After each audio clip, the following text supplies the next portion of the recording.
और ये चल रहा है 21 वर्षों से क्रम है। तो ये आयोजन करके ये विरासत से प्रेरणा लेने का काम कर रहे हैं, और केवल खुद नहीं, तो ये एक बड़ी बात है ऐसे कार्यक्रमों की। और इस तरह इन्होंने एक परिवार का विस्तार किया है। वही सिद्धे जगदीश जी तो वही तो मार्ग दिखा के गए हैं। तो जो भी ऐसे अच्छे काम है, समाज के हित के काम है, राष्ट्र के हित के काम है, उनसे प्रेरणा लेकर आगे बढ़ना और समाज को उससे जोड़कर चलना, ये एक बहुत बड़ा दायित्व का निर्वाह कर रहे हैं। इसलिए मैं इनका अभिनंदन भी करता हूँ। बहुत पहले से हमको बुलाते रहे। Professor AP. तिवारी सर बैठे हैं।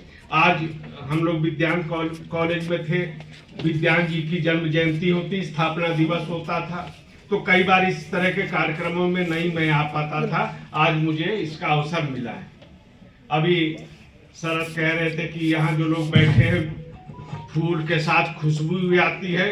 मैं कहीं मन में डर रहा था कहीं ये न कह दें कि फूल के साथ हमारे जैसे कांटे भी आ जाते हैं। हम आप कर रहे हैं, इसके लिए मैं आपका धन्यवाद करता हूँ। और एक बड़ा परिवार के रूप में है ये स्थिति, ये निरंतर एक यात्रा चलती रहती है। और जब कोई भी काम केवल विचार से जुड़ जाता है, और विचार भी वो भी राष्ट्रवाद का विचार हो, तो वो यात्रा निरंतर चलती रहती है। और ये मैं विश्वास करता हूँ आपकी जो सक्रियता को देखते हुए ये विचारधारा भी निरंतर चलती रहेगी। समाज के लोग इससे जुड़ते रहेंगे, प्रेरणा लेते रहेंगे। सर्वे जी ने बड़ी विस्तार से बताया किस तरह की समस्याओं का सामना करना पड़ रहा है और इसका समाधान कैसे होगा। हमको मुकाबला करना है, कोई पलायन भी नहीं करना है। इनका मुकाबला हम राष्ट्रवादी चिंता से करेंगे। बड़े बड़े जब खतरे हम लोगों ने, हमारे देश की पीढ़ियों ने सैकड़ों साल तक झेले हैं, लेकिन आज जो जागरण आया है, पूरे देश में जागरण दिखाई दे रहा है। इनसे हम लोग जो भी नैरेटिव चलाए जा रहे हैं देश के विरोध में, जिसमें विदेशी ताकतें भी सक्रिय हैं, किसी से कोई छिपी बात नहीं है, तो उनका मुकाबला हम इस तरह के विचारधारा, इस तरह के कार्यक्रमों के द्वारा कर सकते हैं। ये केवल आप ये अपने घर परिवार का ऐसा नहीं है, विचारधारा का कार्यक्रम है और आज इसी को आगे बढ़ाने की आवश्यकता है। भारत विश्व गुरु बनने की दिशा में अग्रसर हो चुका है।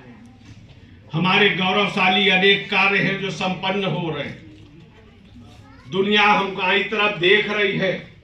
संयुक्त राष्ट्र संघ ने भी हाथ खड़े कर दिए कि यूक्रेन में हम कुछ नहीं कर सकते हैं, मध्य पूर्व में कुछ नहीं कर सकते हैं, तो कौन कर सकता है। दुनिया कह रही है अगर भारत चाहेगा तो समाधान होगा।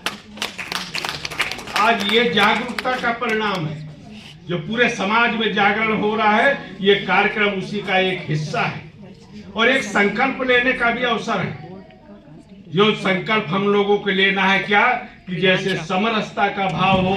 श्रद्धेय जगदीश जी जो मार्ग दिखा गए हैं वो वैचारिक मार्ग हो कि हमारे अंदर समाज में कोई भेदभाव नहीं रहे, एकजुटता रहे, एक रहेंगे, नेक रहेंगे, ये भाव लेकर चलना है। ये एक समरसता का भाव हमारे समाज में जाना चाहिए, कोई भेदभाव नहीं। पर्यावरण के लिए भी चिंतन होना चाहिए। ये काम को भी हम लोग को आगे बढ़ाना है। तो ये जो हम सनातन संस्कृति से जब प्रेरणा लेते हैं तो हमें पर्यावरण का चिंतन भी करना है, हमें एकजुटता का भी चिंतन करना है और इन सारे बातों को, सारे विचारों को लेकर साथ साथ चलना होगा। और इस दिशा में हम लोग आगे बढ़ने का काम कर रहे हैं। समय कम है, खासतौर से जब जलपान की व्यवस्था हो जाए तब तो बोलना और भी मुश्किल हो जाता है। मेरे सामने भी रखा है। मैं एक बार फिर श्रद्धेय जगदीश जी के चरणों में नमन करते हुए मैं आप सबका भी अभिनंदन करता हूं। जो लोग आज सम्मानित हुए हैं उनका भी विशेष तौर पे अभिनंदन कार्य में आपका परिचय जब पढ़ रहा था सुनाया गया। निश्चित रूप से बहुत ही अच्छे विभूतियों को आपने चयन किया है। राम जी भाई को तो सम्मानित करके हमारे जैसे लोग खुद गौरवान्वित हो गए। डॉक्टर साहब से मिलने का अवसर कम मिले, यही अच्छा।